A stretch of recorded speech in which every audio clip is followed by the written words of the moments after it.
കോട്ടയം എരുമേലിക്ക് സമീപം പാറക്കുളത്തിൽ വിദ്യാർത്ഥികൾ മുങ്ങി മരിച്ചു. ആഷ്ലി എന്നിവരാണ് മരിച്ചത്. കൂട്ടുകാർക്കൊപ്പം കുളിക്കാനിറങ്ങിയപ്പോഴാണ് അപകടമുണ്ടായത്. മൃതദേഹം മുക്കൂട്ടുതറയിലെ സ്വകാര്യ ആശുപത്രി മോർച്ചറിയിലേക്ക് മാറ്റി. വിവരങ്ങളുമായി സനോജ് സുരേന്ദ്രൻ കൂടി ചേരുന്നു. സനോജ്, എപ്പോഴായിരുന്നു സംഭവം? തുടർ നടപടികൾ എങ്ങനെയാണ്? ഇന്ന് വൈകുന്നേരം 5 മണിക്ക് ശേഷമാണ് 5 അംഗ യുവാക്കളുടെ സംഘം പാറക്കുളത്തിൽ കുളിക്കുന്നതിന് വേണ്ടി എത്തിയത്. ഈ പാറമട കഴിഞ്ഞ 1 വർഷക്കാലമായി നിർത്തിയിട്ടിരിക്കുകയായിരുന്നു. അവിടെ നിർമ്മാണ പ്രവർത്തനങ്ങൾ ഒന്നും തന്നെ നടന്നിരുന്നില്ല. ആ മേഖലയിലേക്ക് പ്രവേശിക്കാൻ വേണ്ടിയുള്ള പ്രവേശന കവാടം ഉൾപ്പെടെ ഗേറ്റ് കെട്ടി മറച്ച നിലയിലായിരുന്നു. ആളുകൾക്ക് പ്രവേശന അനുമതിയും ഉണ്ടായിരുന്നില്ല.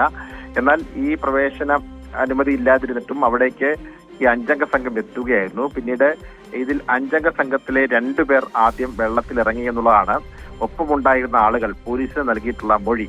പിന്നീട് ഇവർ മുങ്ങിത്താന്നത് കണ്ട് കൂടെ ഉണ്ടായിരുന്ന ആളുകൾ രക്ഷപ്പെടുത്താൻ വേണ്ടി ശ്രമം നടത്തിയെങ്കിലും നടന്നില്ല. പിന്നീട് നാട്ടുകാർ ഈ ഒപ്പമുണ്ടായിരുന്ന ആളുകൾ ബഹളം വച്ചതിന്റെ അടിസ്ഥാനത്തിൽ നാട്ടുകാർ ഓടിക്കൂടി ഫയർഫോഴ്സിൽ വിവരമറിയിച്ചു. ഫയർഫോഴ്സ് എത്തിയാണ് ഈ 2 മൃതദേഹം കണ്ടെടുക്കുന്ന സാഹചര്യം ഉണ്ടായത്.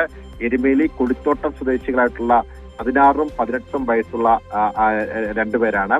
അതിൽ ഒരാള് വിദ്യാർത്ഥിയാണ്. കൊടിത്തോട്ടം സ്വദേശിയും ഓട്ടോമൊബൈൽ വിദ്യാർത്ഥിയുമായ ചിരം ചെമ്പിൽ അഷ്ലി, +1 വിദ്യാർത്ഥിയായിട്ടുള്ള തടത്തിൽ അഷ്കർ എന്നിവരാണ് മരണമടഞ്ഞിട്ടുള്ളത്. ഈ മരണമടഞ്ഞ 2 വിദ്യാർത്ഥികളുടെയും മൃതദേഹം ഇപ്പോൾ എരുമേലി മുക്കൂട്ടുതറയിലെ സ്വകാര്യ ആശുപത്രി മോർച്ചറിയിൽ സൂക്ഷിച്ചിരിക്കുകയാണ്. നാളെ പോസ്റ്റ്മോർട്ടം നടപടിയൊക്കെ ശേഷമായിരിക്കും ബന്ധുമിത്രാദികൾക്ക് മൃതദേഹം വിട്ടുകൊടുക്കുക. ഉമ.